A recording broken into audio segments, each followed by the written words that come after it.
I believe innovation is more about the application of a new idea or a new method, and it's more dynamic. And creativity, I believe, is an important skill. It can lead to innovation, or it may not lead to innovation. We don't know, but essentially, I wouldn't equate them. Yeah. I would absolutely agree. Creativity is the creation of an idea, while innovation is the implementation of a new idea and seeing it as a real prototype working. I believe it is a bit of both.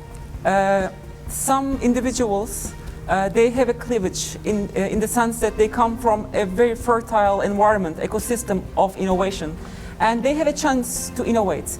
But it doesn't mean that they have to be equipped with these qualities. So I wouldn't say it is based on DNAs, but having the credentials is important, but it doesn't guarantee that you will be an innovator. Innovators are not born in that way.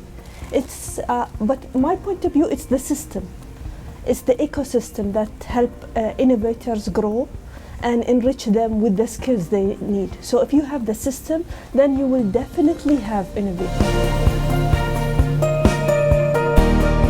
I mean, we already have the base to innovate because the ecosystem here, Education City, we are embroiled with so many opportunities. So that is why Her Highness Sheikh Hamada's effort and her initiative is so important here, because in order to build innovation, you need the ecosystem. You need different actors, you need different organizations, and not doing necessarily the same thing, but from different angles. So since I came here, I have realized that there are so many different forms and formats and modalities of innovation, stemming from the universities to research centers to, for instance, Akhlaquna, to Stars of Science, that from left and right, up and down, everywhere, the students, the participants, the members of Education City are affected, are actually influenced by this kind of fertility of innovation, actually. For me personally, as I described, I believe that in order to have an innovator, you need to have enablers. And as Dr. Turk described, it's the initiatives of Her Highness Sheikh Hamada bint Nasser that you can see today their outcomes. First of all, good innovators are the ones who can smell the air in the street, in the sense that you need to have affinity with the context that you are living in. Here we are identifying so many issues, so we are trying to find solutions to global problems. I believe like a specific blueprint or a magical kind of touch that you have to be kind of really harsh on yourself. And in certain cases, you just need to kind of like reset everything and start from scratch. For me, I think I would start with, as Dr. highlighted, is the importance of seeing the real world problem. In fact, I teach a course every fall. It's an elective. It's called Interactive Design for Healthcare. The first thing I ask my student is, go out there and look for problems to solve. If you don't see problems, then there is a problem. And so that's what I wanted of my student to do.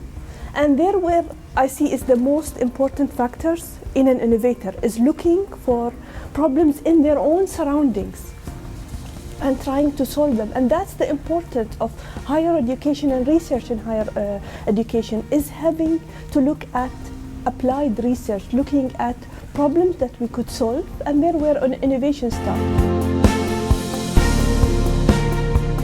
Really famous innovators, actually, most of them, I would say, at least the ones that I know personally, are entrepreneurs. They are just so proud of their failures. They kind of share their failures as if this it is actually an accomplishment from their perspective. And because it's golden, because they know what doesn't work. Failure is part of any research process. You have to fail to succeed in research. If you look at the history of research and innovation, failure is always an important factor of success, in fact. We should really be very careful in terms of focusing too much on technology, because more technology doesn't mean more innovation. I absolutely agree with this point. I always emphasize on the point that look at technology as a tool. Yes. but not as in the only way Yes. you want to approach it.